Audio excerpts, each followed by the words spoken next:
Well, how is everybody today? Is your microphone working in Fort Bend? Yes, it's working today. Good.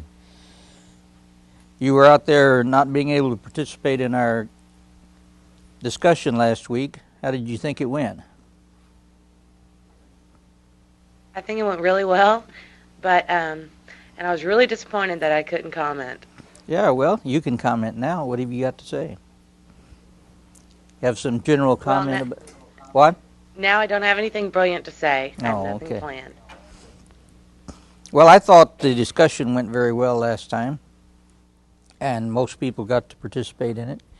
And I'm sorry if I missed somebody who wanted to participate and didn't call on them. But the issue that we were talking about in this debate, we chose this as a debate issue because it's prominence today in the media and the political life of America. It's tangentially related to our subject, that is the Bible and modern science, because even though a great many Americans today don't read their Bibles anymore, there are still some people who do. And those who do have very strong feelings about how the Bible should be interpreted. They have very strong feelings about their school systems. They have very strong feelings about their children and what their children are being exposed to. And so as long as these strong feelings exist, you're going to continue to have these kind of controversies. And one of the purposes of a course like this, of course we can't give this course to everybody in the United States, so it's not going to have a tremendous dent on the controversy. But one of the purposes of a course like this is to try to understand what the controversy is about, and maybe to shed some light on how the controversy might be mediated a little bit.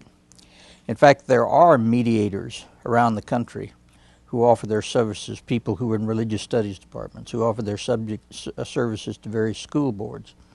And I'm sure that helps in some local situations. But it's obvious that the way we interpret the Bible in relation to modern science is not just an academic exercise. It has something to do with the way we understand almost every academic subject.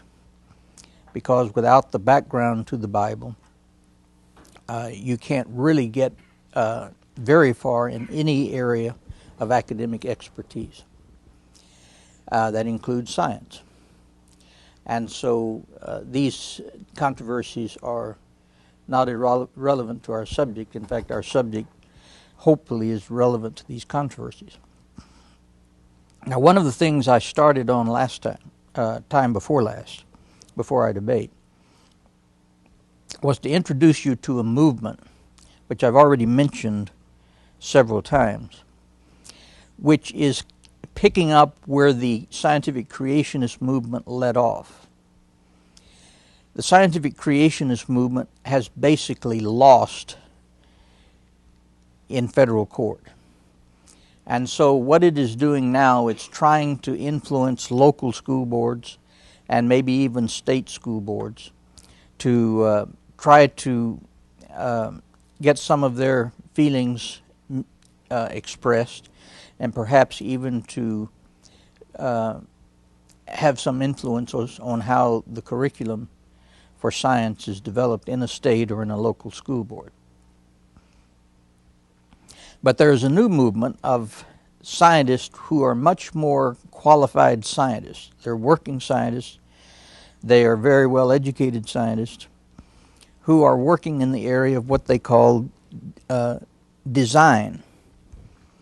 Design in nature is an idea that goes back, as we've already seen, all the way through the history of the Christian interpretation of the Bible. And almost everyone, scientist or non-scientist, until recently, assumed that there were arguments for the existence of God that could be based on what they considered to be obvious design in nature. That's what Newton believed. That's what the greatest scientists of all times, believed, until one of the effects of Darwin's theory of evolution was to push back the question of design by leaving the impression or indicating in his theory that divine design was not really a part of scientific methodology. That is, you could not discern design if you stayed, as you should in science, to a naturalistic scientific methodology.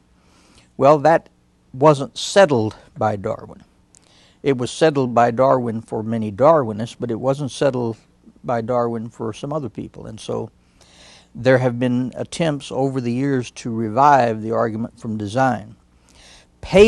William Paley's argument from design, which was the one that Charles Darwin knew, has basically been destroyed in the minds of most people, both theological and non-theological.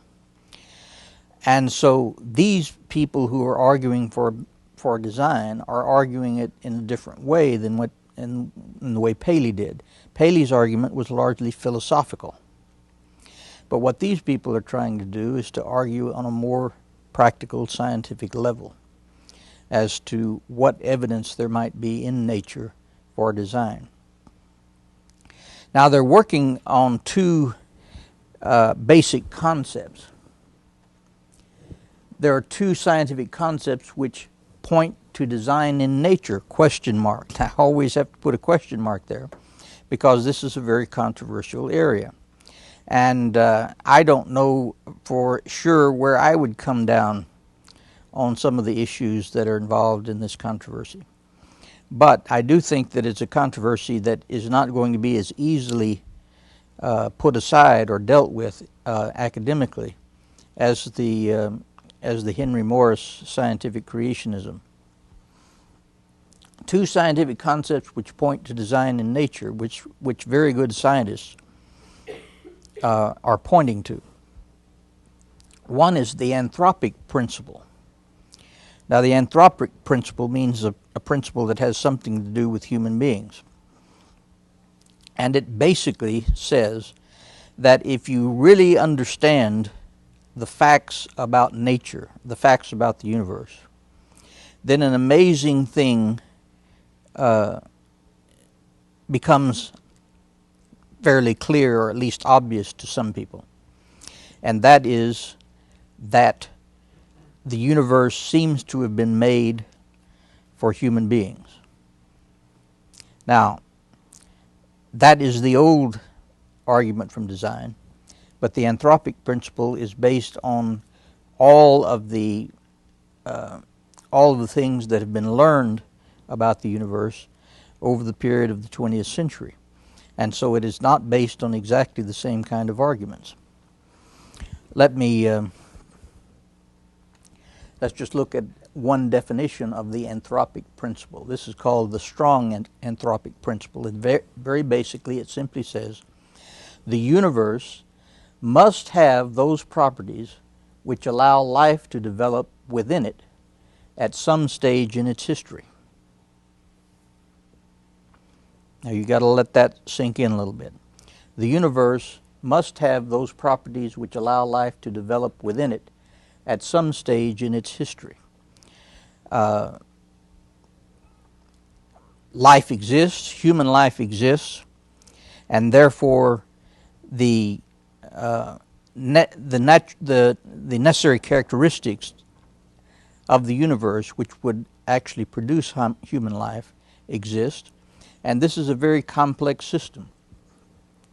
The second concept that points to design in nature is the idea of irreducible complexity. And the anthropic principle is irreducible complexity to the nth degree.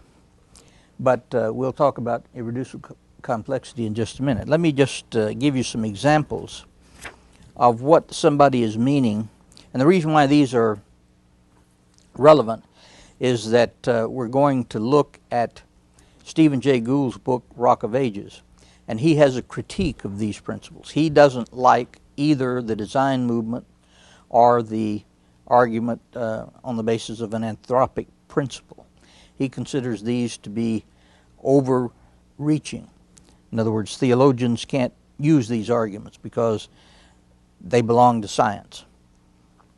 But let me give you some examples of some things that the anthropic principle notices. For instance, in the universe, there is a gravitational force constant that if it didn't exist, then the universe would not be possible. If the gravitational force was larger, stars would be too hot and would burn up quickly and unevenly.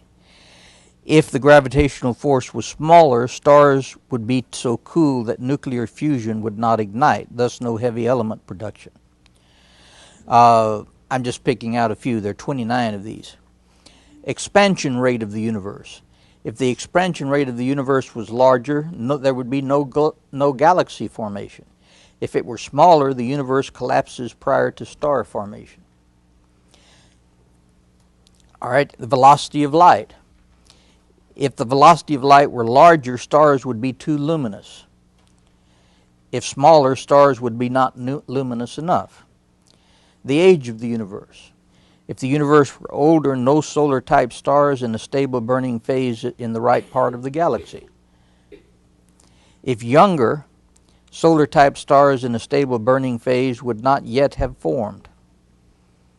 In other words, all of the complexity that is required to explain the existence of life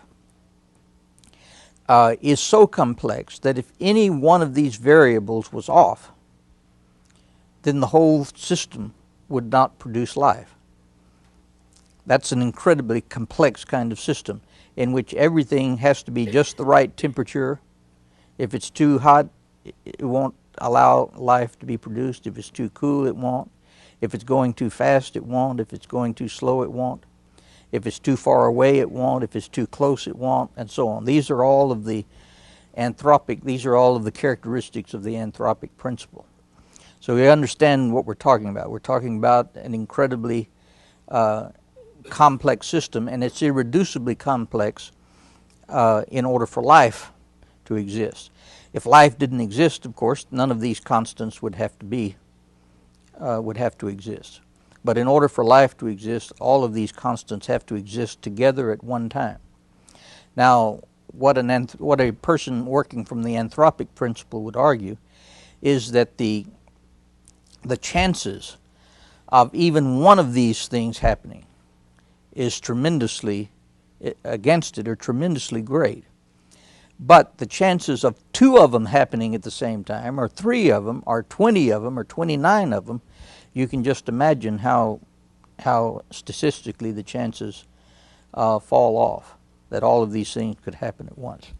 Now, this is a very complex argument, and scientists have already developed some theoretical possibilities for answering this argument. One of those theoretical possibilities is that this argument is based on the assumption that there's only one universe. And the assumption of many scientists these days is that it's probably true that the anthropic principle would be significant if there were only one universe.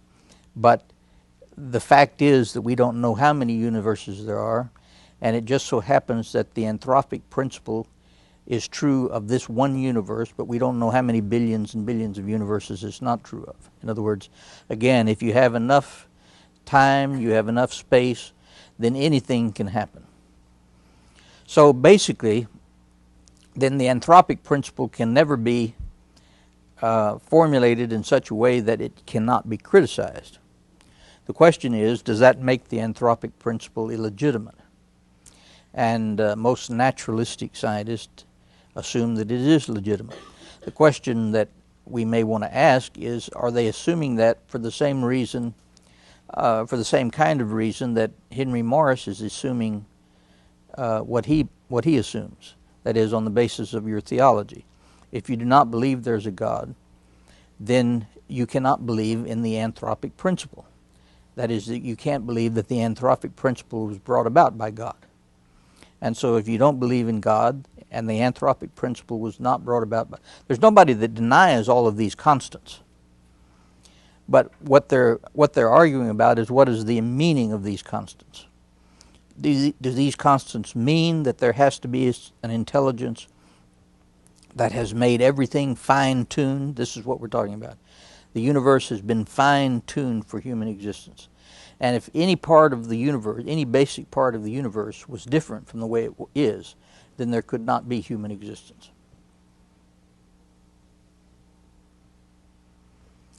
So basically, the question is this a scientific discussion? Or is this a philosophical discussion? Is this a religious discussion? Is this a theological discussion? Is this a place where scientists, even if they're not philosophical naturalists, have a right, or they don't have a right, to bring this up in scientific discussions? Most philosophical naturalistic scientists assume that this is a no-win situation, this is a dead-end situation, and that therefore the anthropic principle should not be introduced as in any way pointing to a theological conclusion. We'll probably talk about this a little bit more tomorrow when we look at Gould's critique of it, because if you remember, Noma in Gould argues that there cannot be overlapping of the two magisteria. Science and religion simply have to deal with their own subjects, and they can't deal with exactly the same subject, because they just have two different methodologies.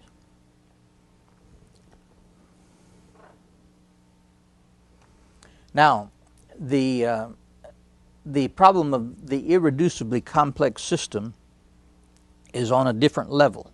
The anthropic system is talking about the universe as a whole being fine-tuned in such a way that human beings can exist. And in fact, it is fine-tuned that way. How do we know that it's fine-tuned that way? Because human beings exist. So the question is, what do we mean by fine-tuned? Do we mean that that the whole universe has just simply happened this way so that human beings are possible? Or do we mean that someone has fine-tuned it so that human beings are possible? That's the question that these people are arguing about. And the people arguing about this are good scientists. We're not talking here about young earth creationists. We're talking about people who have no problem particularly with any theory of evolution. They have no problem with the age of the earth. They have no problem with any of the scientific facts that they're citing. In fact, they're happy about these scientific facts because all of the scientific facts that they are able to gather show that the universe is fine-tuned to the point that human life is possible. And they jump from that, and you may consider it a legitimate jump or an illegitimate jump. They jump from that to the assumption that if it is so fine-tuned, then there must be a fine-tuner. That is, there must be someone who has designed this way. So this is the debate that is now beginning, and I think will go on for quite a while.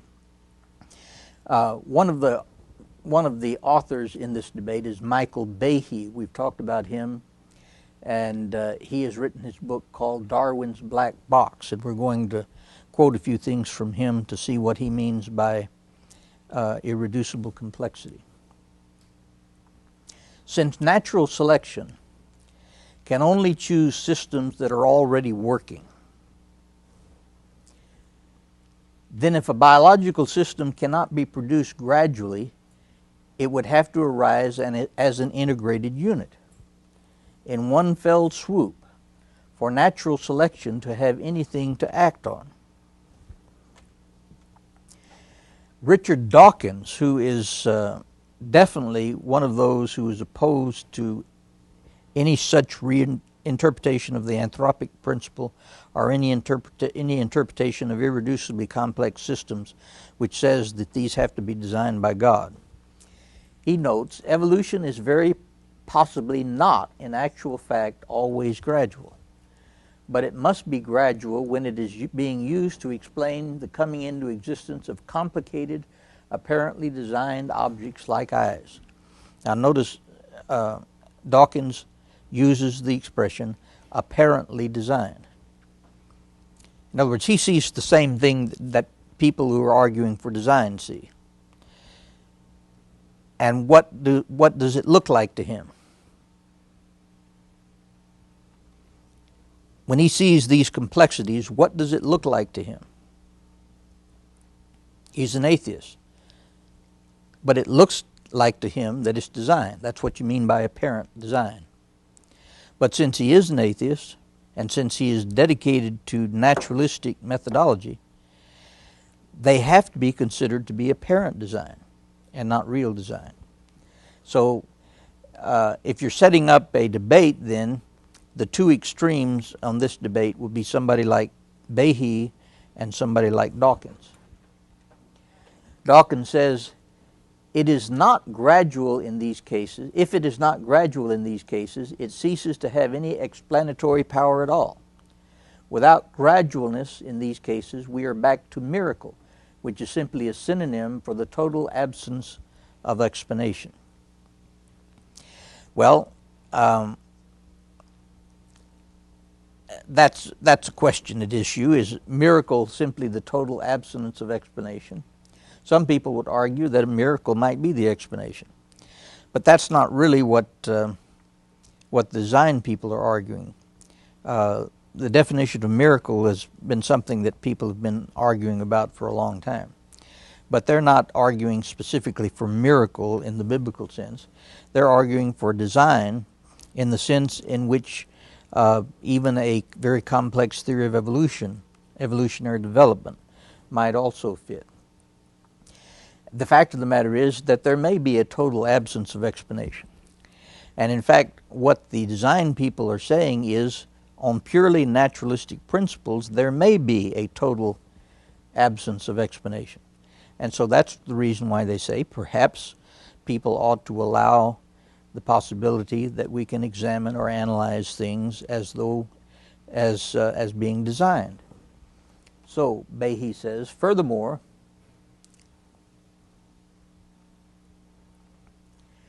because we can't yet evaluate the question of eye evolution or beetle evolution does not mean we can't evaluate Darwin's claims for any biological structure.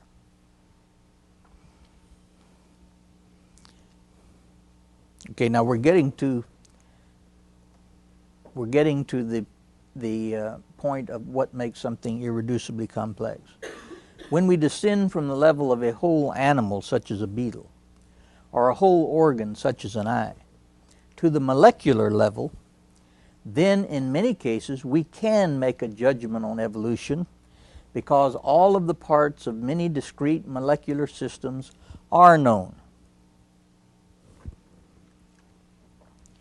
Inferring that biological systems were designed by an intelligent agent is a humdrum process that requires no new principles of logic or science. It comes simply from the hard work that biochemistry has done over the past 40 years, combined with the consideration of the way in which we reach conclusions of design every day.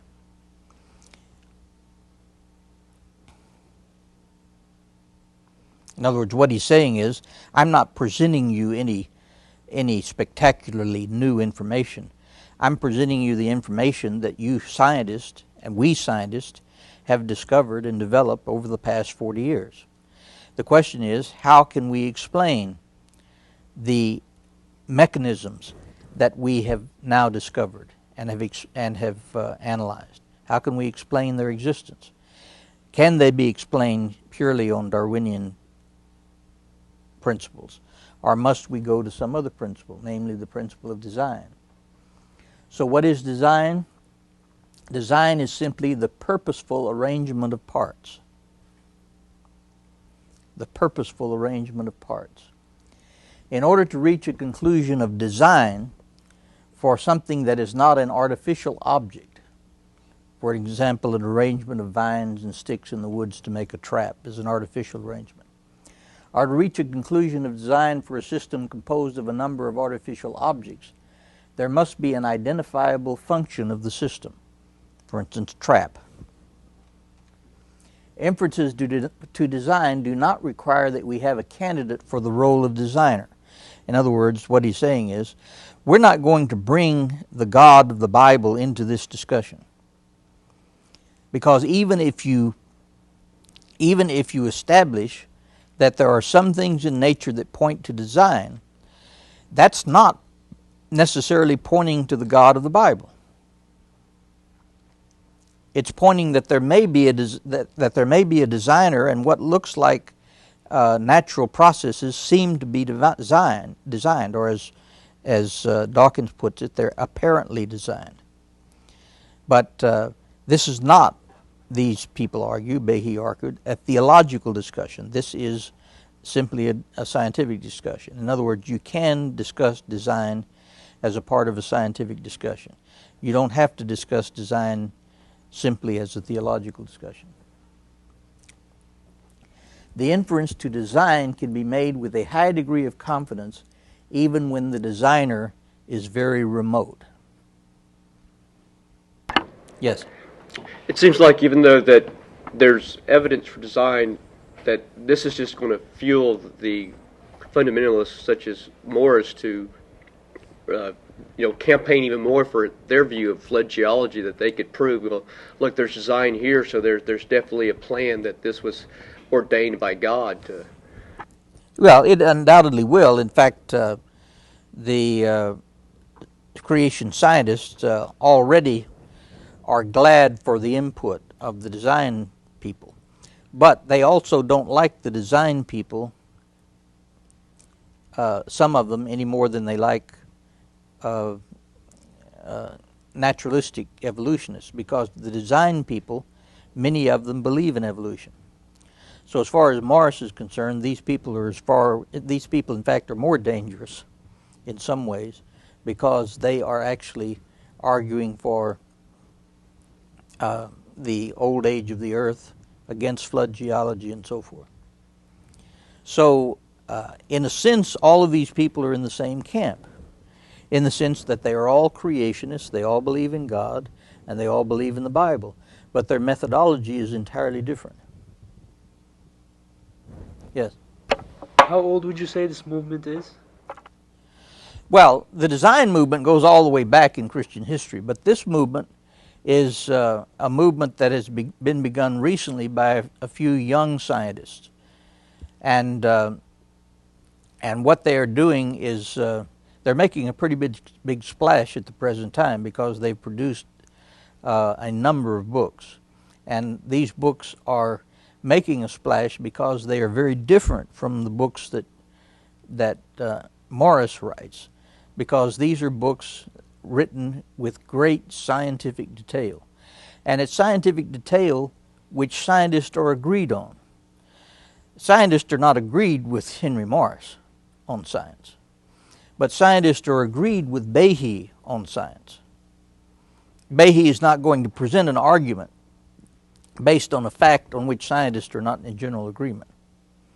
But what he's going to do is take a fact in which scientists are in general agreement and say, look, don't you see the evidence of design here? So would Einstein be considered one of them? Because on one occasion he did say that God isn't a magician, he's a scientist. Well, there is debate. In fact, there's debate among these people as to whether Einstein was a creationist or not, whether Einstein believed in God, or whether he was just using those words in an accommodational sense. And there are people that argue both sides. There are people that argue that Einstein was a creationist, in that he believed that the universe was created. And Einstein did believe in God, but his concept of God obviously was not Orthodox Jewish concept. He was a Jew, or an Orthodox Christian concept. But what these younger scientists are trying to do, they do not hide their religious commitment. In other words, in all of their books, you can discover their religious commitment. But at the same time, what they're saying is that they're not arguing on the basis of their religious commitment. They're just trying to find out, look, scientists, does this look like it's design? Well, Dawkins would say, yeah, it looks like it's design. Of course it's not. How can an atheist say that this is design? And so what the design people are saying is, well, if it's obvious to you that it looks like it's design, then why is it not appropriate, or at least possible, for a person to actually argue that it is design? And so that's what they intend to do. And as I mentioned last time in our debate, some of them have even made the statement. I don't know how far they'll stick to this, but they've been accused of trying to get creationism back into the classroom in a different way. And what they're saying is, if they are able to establish scientifically evidence for design, which the scientific community will accept as a viable theory, then of course they will want it back in the classroom. But they're not going to try to push it in the classroom like Henry Morris is doing. That is, just to pass a law making it required to be taught. What they're going to try to do, and this is a very controversial thing, what they're going to try to do is to convince scientists that that design is a possible explanation for the existence of complex structures. The problem is, of course, scientists have a lot of leeway to move. In other words, if you show pretty conclusively that the universe in which we live exhibits an anthropic principle, then all you have to do is go to the fact that this is one of millions of universes. Now that obviously is not provable. And so they will argue, the design people will argue, well, of course you can go that direction, but that's certainly not provable. The idea of design may at least be something that we can work with. We can't really work with more than one universe, but argument from design may be something we can work with. And at least design can be considered to be respectable. Now, at the present time, design is not respectable in orthodox science. So it remains to be seen whether these guys have enough material and have enough brains and have enough convincing power to make it at least a minority respectable perspective. Many scientists simply argue it doesn't make any difference. It has no explanatory power, so why do we need it in science? Well, they may argue, well, in line with Stephen Jay Gould's NOMA principle, you don't have to do the research. You know, we'll do the research for you. If that has nothing to do with what you're doing, then don't get involved in it. But if it has some plausibility, then it's a legitimate thing for scientists to investigate. Yes. I was reading an article, and it was about a convention of theologians in America, and I'm not sure what the name is, but I guess he was the head theologian, and he was preaching that theology should give way to science and not argue with them and go ahead with NOMA and let scientists do their own thing. What kind of impact would that have on this movement? Well, there are a great many theologians who are opposed to the design movement. They think the design movement is actually an interference in science, because there are a great many theologians who agree with naturalistic scientists that the method of science should be naturalistic. Even if you're not a naturalistic philosopher, the method of science should be naturalistic. And that's generally the accepted view among particularly evolutionists, whether they are religious people or non-religious people. That is, you just shouldn't bring in concepts which point to religion. That was the view, for instance, of W.T. Stace. You remember, even though he lived and died long before this new design movement, he made the point, which we emphasized, and we'll probably talk about it again next week. There is nothing that science has discovered, or ever will discover, or can discover, that will have the slightest tendency to either prove or disprove the existence of God. Well, the design, that's the argument upon which even religious believers who are evolutionists will say the design people need to stick to their knitting and not bring this into the scientific discussion as if it were productive, because it won't produce anything in science. But the design people will say, how do we know it won't produce anything in science unless we pursue the research? If we pursue the research and it never produces any explanatory power in science, then it will not be accepted. But if we do produce some explanatory power in science, then maybe, even if it's not accepted, it will be valued as possibly a minority position that can still be researched.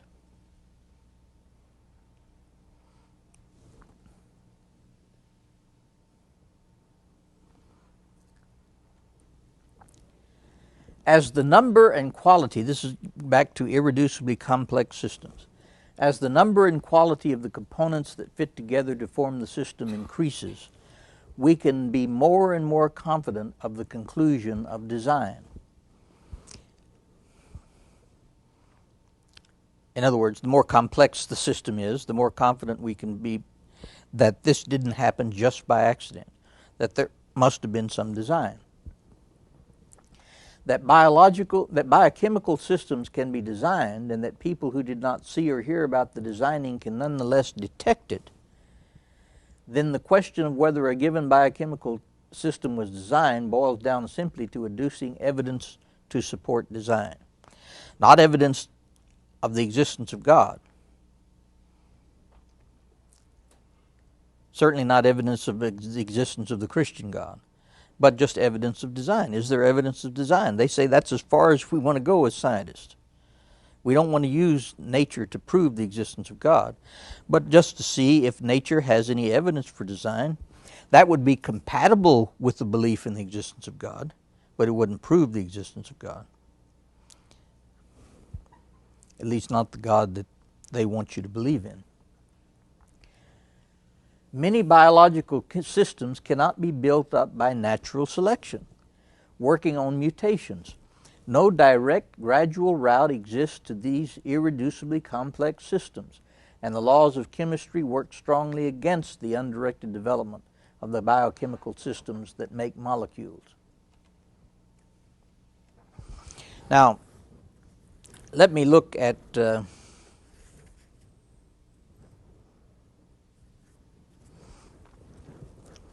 some of what Behe has to say about this. He says, this is in a book called Mere Creation, Science and Faith and Intelligent Design. And this is a book in which there are contributions by several of these young design people: Michael Behe, David Berlinski, Philip Johnson, Hugh Ross. William Dembski is the editor. And in this, Behe has an article which summarizes in a little bit, in a summary way. That's what a summarizing does. It does it in a summary way. It summarizes the same kind of thing he does in his larger book. But he says, I want to start by discussing two concepts. irreducible complexity and minimal function. I have that here on the camera. Irreducible complexity and minimal function. These are two concepts which he says will help in the discussion of whether there is design in these systems. Both irreducible complexity and minimal function will be important in trying to distinguish what features of a biochemical system may have been designed and which may have arisen solely by natural mechanisms. The concept of minimal function provides a way to recognize that a device in the real world has to work at a certain minimal level of efficiency to be of any practical use. And this is where he uses the example of a mousetrap. You have a mousetrap that has several different components. And in order to have a minimal function, all of those components have to be present at the same time and have to work the way they do. If one of these components is absent, then the mousetrap does not even have a minimal function. It's just a pile of wood and metal. With all of these elements together, it may have a minimal function. And if it has a minimal function, and yet it's so complex, how did it get to that point?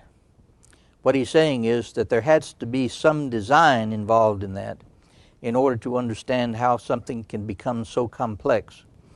But it has to have a minimal function before it can function.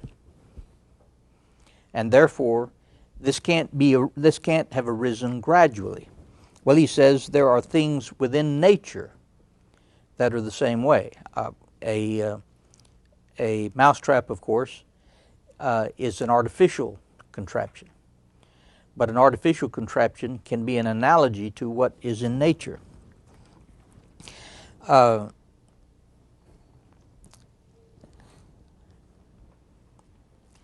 He gives another example here as the world's first outboard motor has been designed and had been marketed.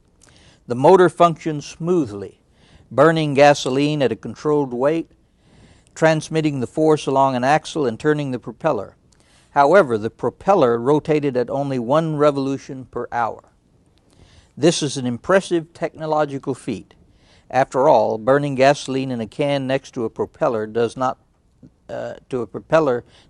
turn it at all. Nevertheless, few people would purchase such a machine because it fails to perform at a level suitable for its purpose. In other words, it has to have a minimum function in order to have any use.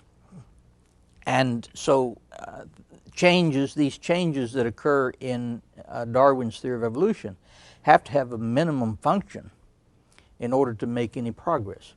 And it's hard to see how any one part, or even 9 out of 10 parts, or 19 out of 20 parts, or 99 out of 100 parts in a complex system can have any minimal function. You have to have the 100th part before it can have a function. So our second concept is irreducible complexity. An irreducibly complex system is one that requires several closely matched parts in order to function, and where removal of one of the components effectively causes the system to cease functioning. And this is where he introduces the mousetrap. The mousetrap depends critically on the presence of all 5 of its components. If there were no spring, the mouse would not be pinned to the base. If there were no platform, the other pieces would fall apart, and so on. So the function of the mousetrap requires all the pieces. You cannot catch a few mice with just a platform. Add a spring and catch a few more mice, and add a holding bar and catch a few more. You just can't catch any mice until you have all of these things together. Then it has a minimum function. Now, he uses as his natural illustration of this the flagellum of a bacteria. And he quotes from a review of a flagellum written by Lucy Shapiro. And let me just read this. and see if you can imagine what she's talking about. A flagellum is a rotating propeller at the cell surface driven by a transmembrane proton gradient. Provides many bacteria with the ability to move and thus respond to environmental signals. It's kind of whiptail that moves like that and pushes the bacteria. To acquire this powerful capability, the bacterial cell is faced with the challenge of building a teeny rotary engine at the base of the propeller. You know what a propeller takes in order to operate. It takes an engine. And lo and behold, what does the bacteria do? It builds an engine at the base of this rotary. And if that engine weren't at the base of the rotary, then there wouldn't be any use for the rotary thing. It would just kind of lie there, just be a piece of protoplasm. Although the motor is anchored in the cytoplasmic membrane, a significant portion of the entire mechanism extends into the cytoplasm, and at the other end out into the environment. At least 20 individual proteins are used as parts for this complex structure, and another 30 are used for its construction, function, and maintenance. So to carry out the feat of coordinating the ordered expression of about 50 genes, delivering the protein products of these genes to the construction site, and moving the correct parts to the upper floors while adhering to the design specifications with a high degree of accuracy, the cell requires impressive organizational skills. Now, I'm not going to spend a lot of time in talking about specific scientific organisms. If you want to look into that, then you need to read Behe's book, because he is the scientist. But I'm just trying to introduce you to what he's going to be doing. He is a scientist, and so what he's talking about are actual scientific, are actual natural structures which he claims are so irreducibly complex that they could not have developed gradually over any amount of time. Certainly not over the time that is allowed in the history of our universe or in the history of the earth. Now, we'll have something to say ultimately about the nature of this debate in our last class, when we summarize a lot of the things that we've talked about. But we'll also, in our last class, continue a discussion of what we're going to start now, and that is Stephen Jay Gould, what is NOMA? You should be fairly up on this subject by now, and if you're not, you need to get up on this subject, because this is the subject of the paper that you're writing. What is NOMA? What does NOMA stand for? Non-overlapping magisterium. Sorry about that. Okay, non-overlapping magisteria. What in the world is magisteria? Well, for one thing, magisteria is plural, so the singular would be magisterium. What is a magisterium?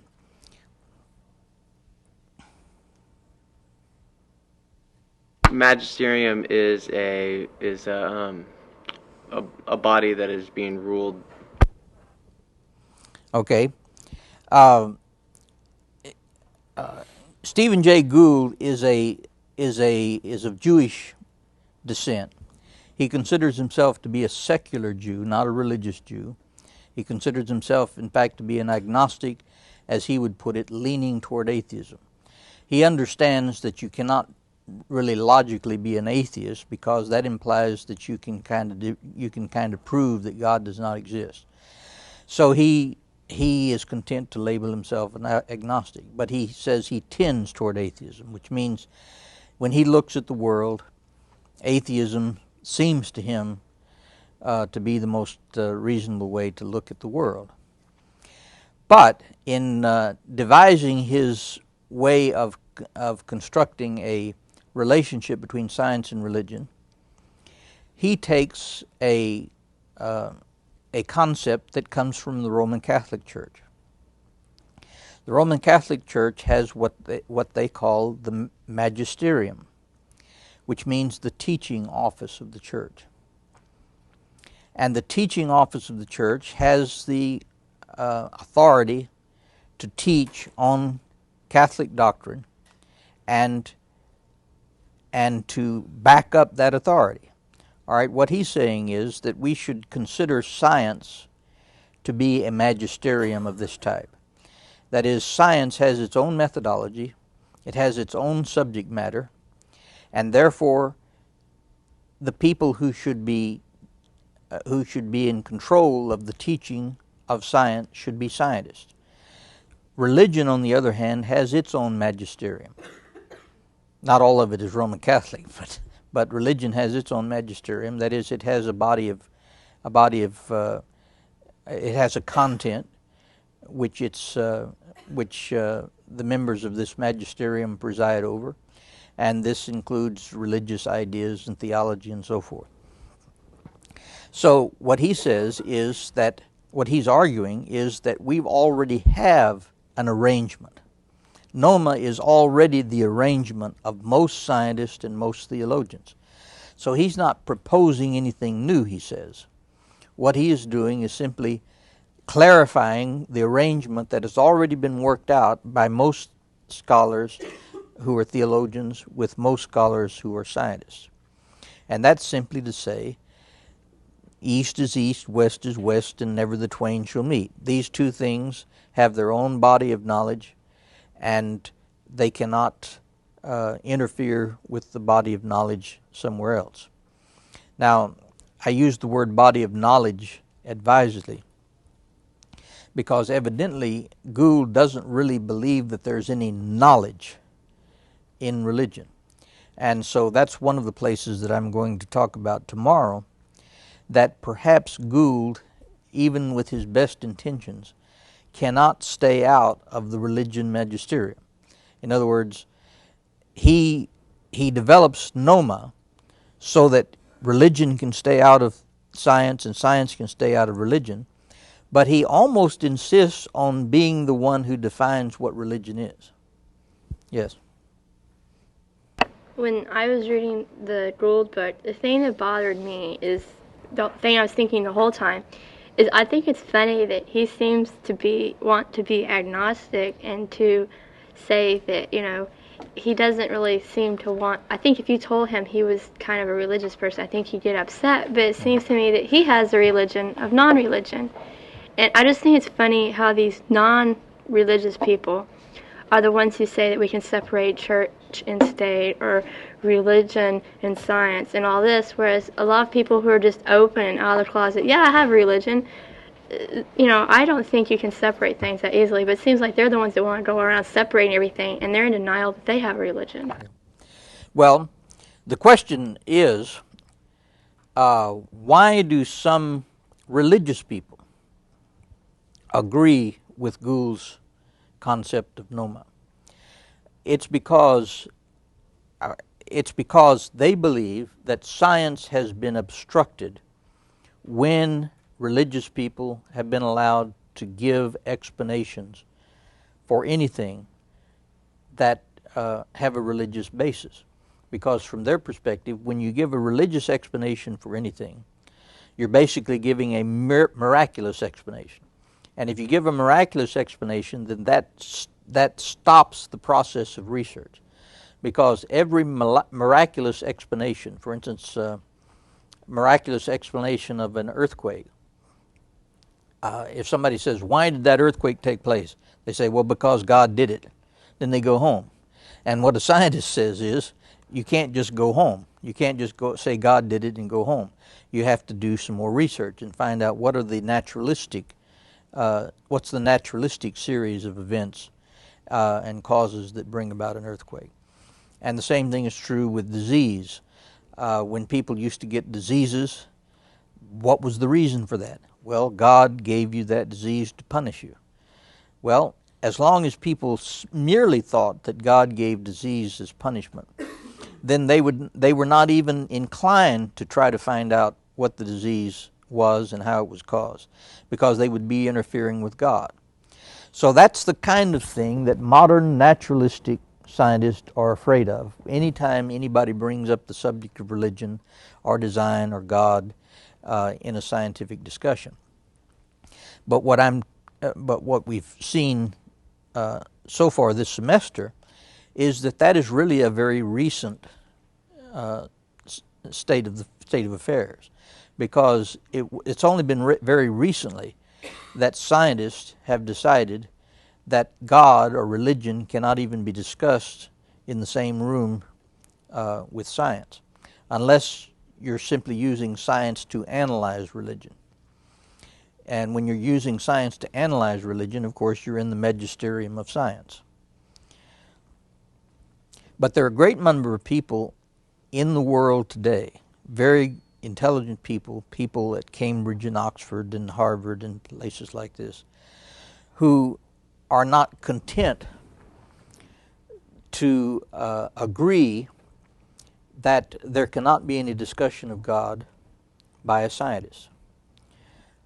They may agree that this discussion of God cannot in any way interfere with the naturalistic methodology that science must use in order to make any progress, in order to have any explanatory power. Because it's true that a miracle may be the cause of something, but it cannot be scientifically explicated. Yes. I was reading a review on Noma, and the critic, he was saying that this Noma doesn't solve anything, because we're living in one world, and if you separate science and religion, you're making two different worlds out of them. So how does that answer anything? And that's the same thing that Galileo said, that there's only one truth, and if the scriptures is truth, and if the proven science is the truth, then how can they contradict each other? So I don't understand how Noma solves anything. Okay, that's the question at issue. What is Noma for Gould? Is it a methodological construction, or is it a philosophical construction? In other words, a great many religious people would agree with Noma in the sense of a methodological method. A method of science is naturalistic, and therefore they will go to church on Sunday and believe whatever they want to believe about religion. But when they go into the laboratory, they're not supposed to be looking for divine explanations or divine causes. They're supposed to be looking for naturalistic causes. Well, one of the points I would make is that in some ways you might think of a religious person going into a laboratory actually being able to think on more levels than a non-religious person. Because a religious person might go into a laboratory and everything he discovers by a naturalistic methodology. But everything that he discovers, he says what? Hey, isn't that great what God has done? And so he's thinking on two levels while at the same time using a completely naturalistic methodology. And so a lot of people who believe in God and who are creationists, that is, who believe in creation, still insist on using a completely naturalistic methodology. And for that reason, they're kind of embarrassed that some of these design people are at least getting on the edge. And it's embarrassing to them. It's embarrassing even to scientists who work in church schools, who have been trying to become very well respected in the scientific community. It's embarrassing for them to have someone in their school to be identified with this movement, because it is so it's not well known enough, or it's not respected enough to be considered yet to be a true scientific movement. So they want to insist on Noma, at least in the methodological sense. Now, what do we mean by it being methodological? A creationist can be a methodological naturalist, but he cannot be a philosophical naturalist. If he becomes a philosophical naturalist, then by very definition he's not a creationist.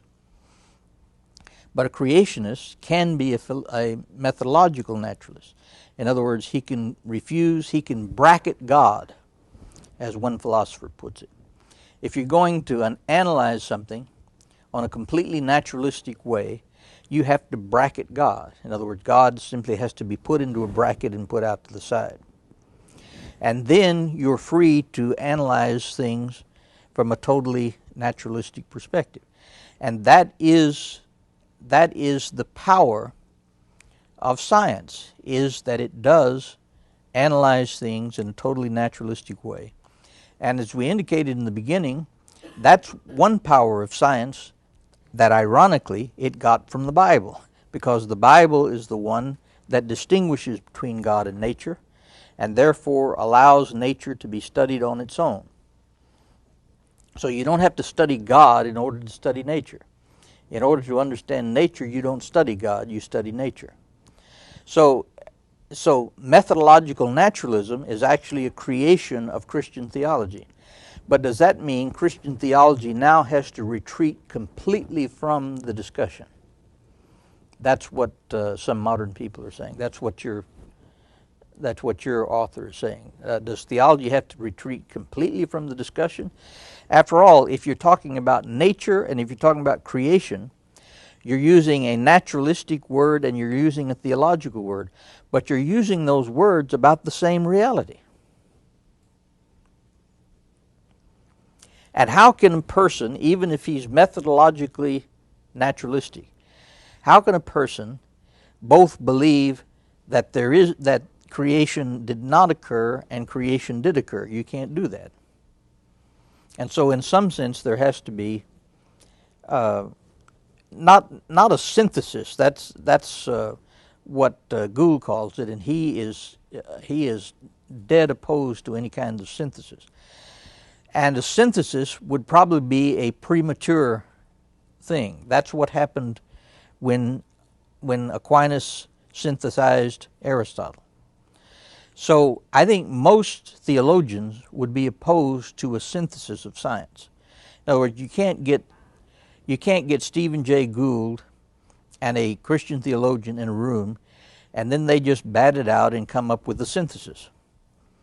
But that does not mean that in their own areas people cannot explore completely to their limits what the relationship might be between nature and creation, between nature and the doctrine of creation, or between nature and the doctrine of eschatology, or between nature and the doctrine of Christ. Because if you're going to be a Christian, you believe in the reality of nature. And if you're a Christian, you believe that nature is the creation of God. So there has to be some meeting somewhere. But perhaps Noma is a very good practical compromise, so that theologians will have the freedom to do their thing without Gould telling them what they can do. And Gould can have the freedom to do his thing without theologians telling him what to do. But as I say, as I read Gould, he has the best of intentions, but when he gets right down to it, he wants to separate religion from science, and then he wants to define what is religion. Religion would not include, from his perspective, Henry Morris.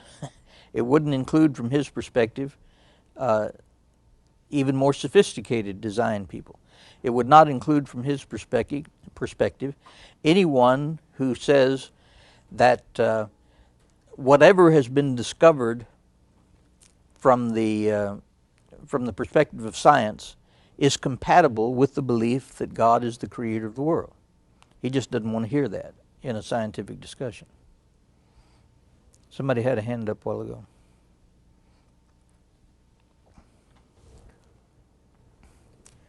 So, Noma.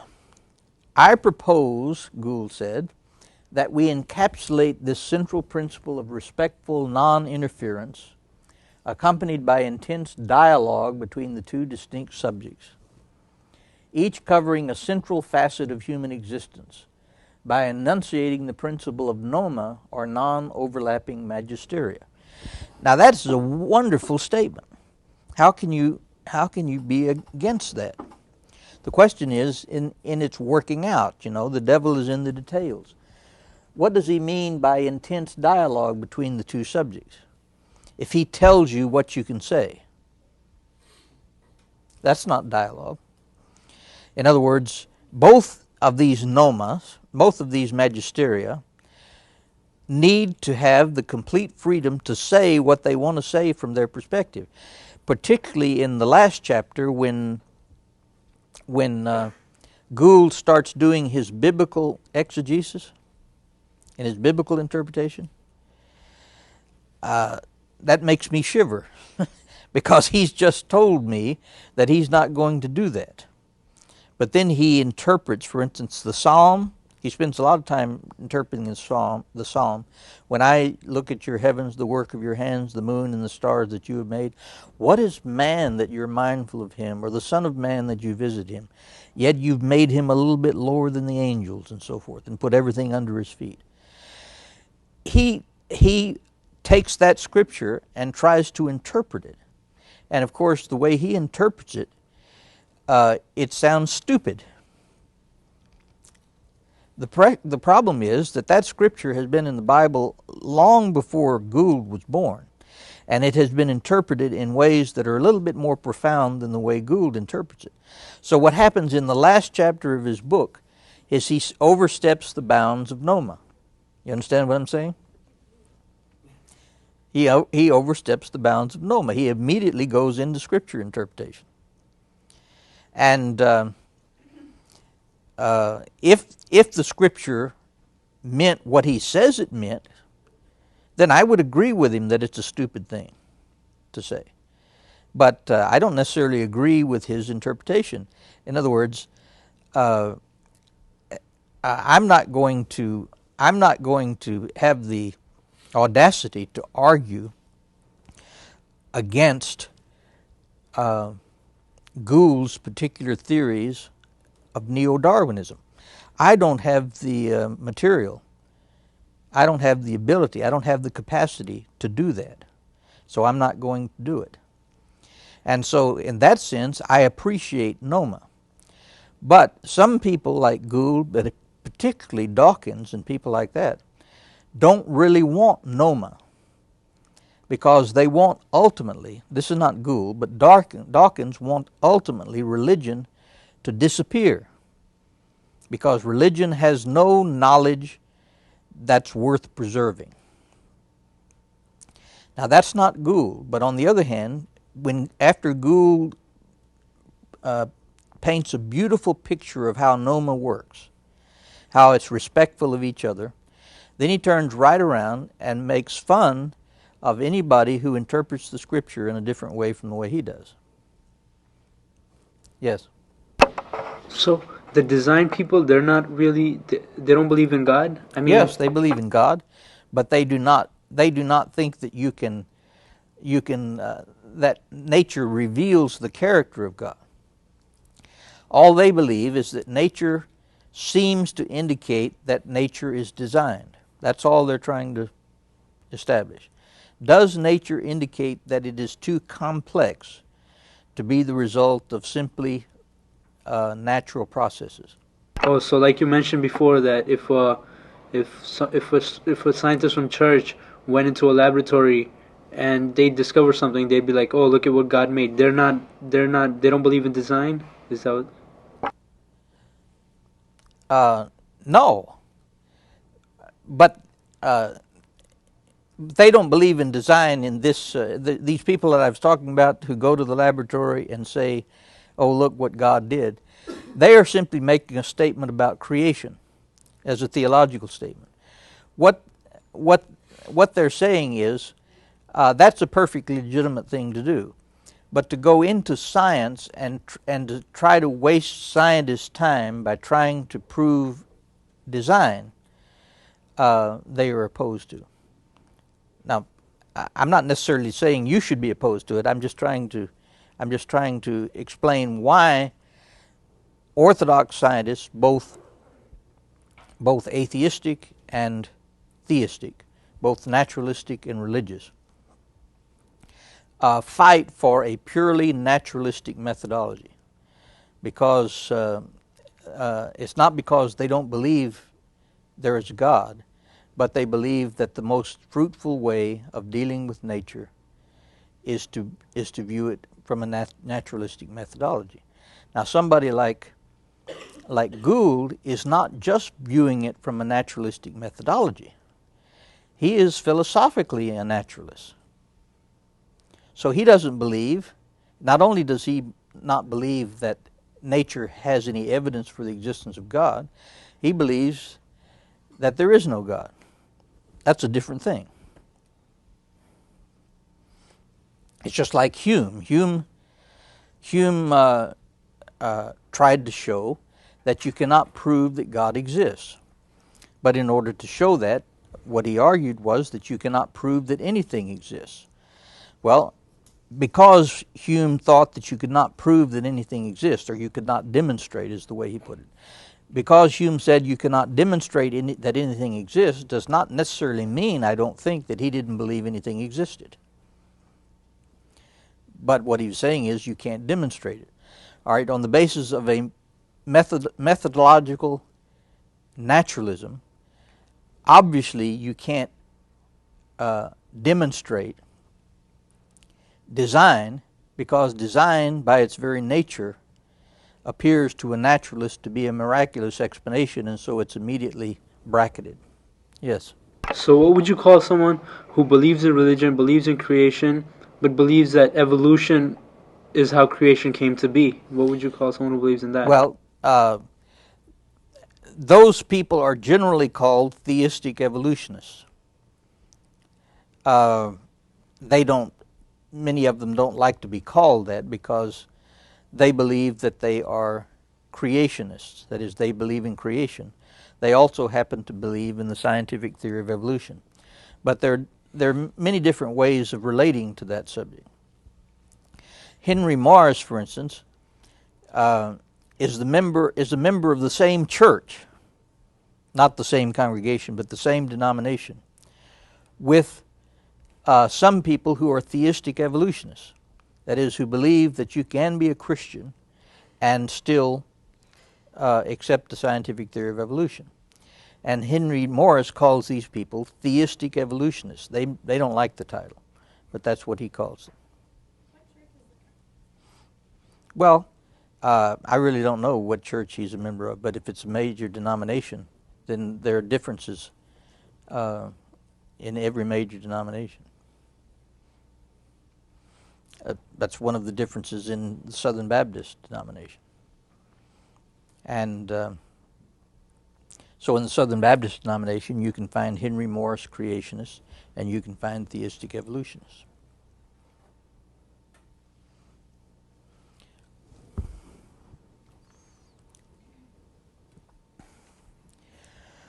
A magisterium is a domain where one form of teaching holds the appropriate tools for meaningful discourse and resolution.